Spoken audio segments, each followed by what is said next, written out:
Okay, very quiet this morning. See, now I'm going to take this channel away because it's very obvious now that we've popped out of it in Bitcoin on our hourly chart here, Bitcoin Tether. We're back challenging the 200 moving average. This level here, remember all along, this 9,900 level was our bullish pattern, or ABC recovery. The first place it broke was when the exchanges smashed it, which very often happens when a lot of people buy a level, everything that's set to break out, and if too many people are on it, this is what happens, the stops get run. So this is what happened to us overnight. We were rallying back, having another go, and then the Mnuchin comments, and we've wiped them out. So we've erased all of those false breakdown and now the Mnuchin comments, and we're back testing where we should have been, to be honest, 2 nights ago when we had our bullish pattern. Very often when you break a bullish pattern like this, you get a inverted head and shoulders pattern. So you'll have your first go and everybody says, oh no, I think those 2 stops are too tempting. They'll run the stops underneath your level. Then there's no really, there's really no motivation for sellers to push it further. So we come back and then we'll just have this dip to retest. We've got our bullish cross here of the hourly moving averages. We're stuck at resistance. I wouldn't be surprised at all to see a pattern like this in Bitcoin today. Come back, test these hourly moving averages and this 9,900 level one more time and make a bottoming pattern.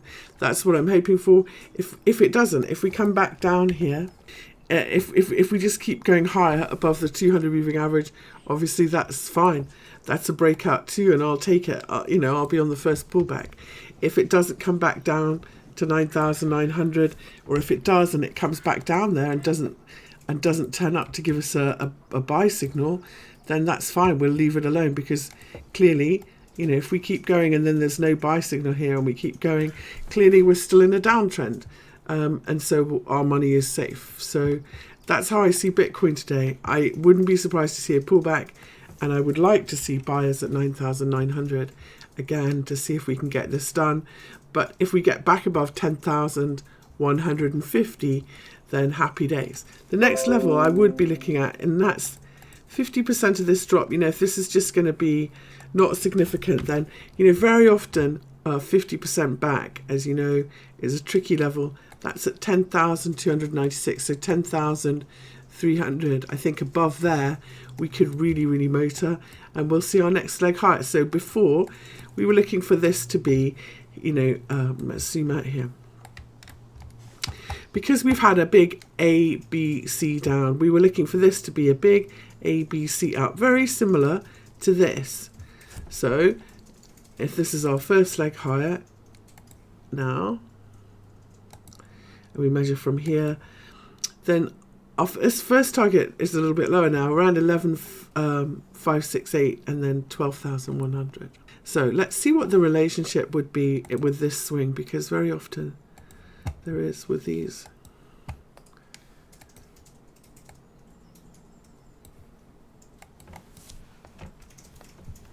Yeah, 12,480 would be equal. Let's see. So that's where we are with Bitcoin. Testing the 200 moving average on the hourly, kind of threatening to push higher and bounce a little bit higher than we were expecting. I like it to keep going higher, but we might see a pullback first. The main reason I like it to keep going higher is, as you know, because for me it's gone beyond this 236 fib level that was holding us down at 9,900, and I expect 9,900 to now be support. So that's Bitcoin.